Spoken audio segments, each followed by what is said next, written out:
eventually finding my way to VOX guitars, starting with using the hand-wired Heritage amps, which I love and still use. And it was around that time my brother had the Virage guitar, and I just picked it up and started playing it at a sound check somewhere, and just had an instant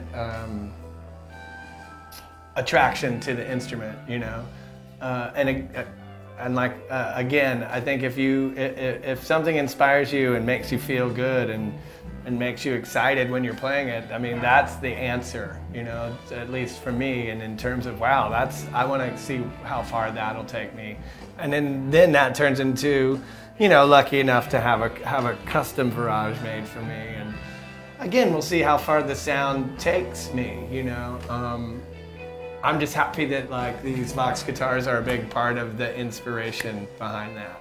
The original Virage guitar I had was the semi-hollow body guitar, and I love the pickups in that guitar. I love the versatility of that guitar, especially in something as bombastic as the Black Crowes. I could find a way to have a voice within the other guitars, you know, which was something different than maybe the custom guitars my brother would play and vintage guitars that Luther would play, and you know, to be able to have something unique in there.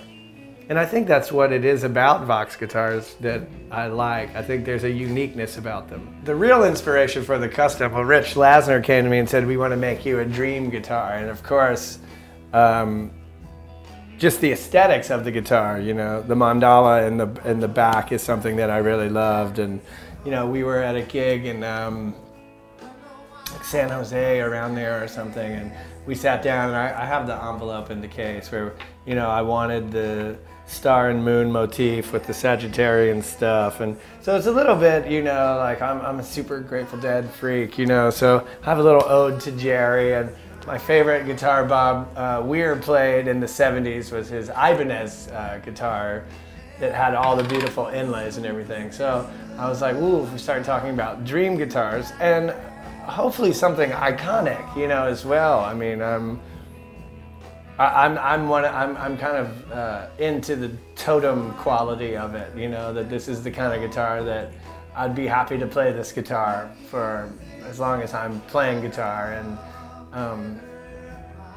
let the instrument grow with me and be a part of me as well. For the first time in my life, being involved with a guitar from step one to the final step was really cool. And you know, when they brought me the guitar at the last Black Crowes show in Los Angeles last December, it was just like dreams, you know, dream guitar comes true, you know. So especially with this band and what we're doing, like I get excited all the time, you know. And it's funny too, because I get off on people like who mention it, and like, you know, when they, oh man, they want to take pictures of the guitar, you know, and I'm like, yeah, cool.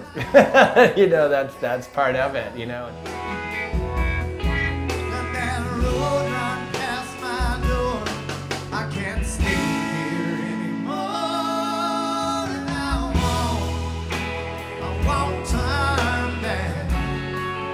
We'll make a record and do all that stuff, but I feel like this band, you know, our spaceship crashed on an alien planet, so this first part of it, our first year, is to go out and, you know, see if the climate, if we can take the climate, see what we have to survive on, and then we'll go back to the spaceship and take everything out of it, you know, and build like a little, you know, Rocket Family Robinson camp in like some, you know, alien tree or whatever, you know. If you have an idea right now, and you have the energy and the time to see it come to life, then I think that's the real measure of success these days.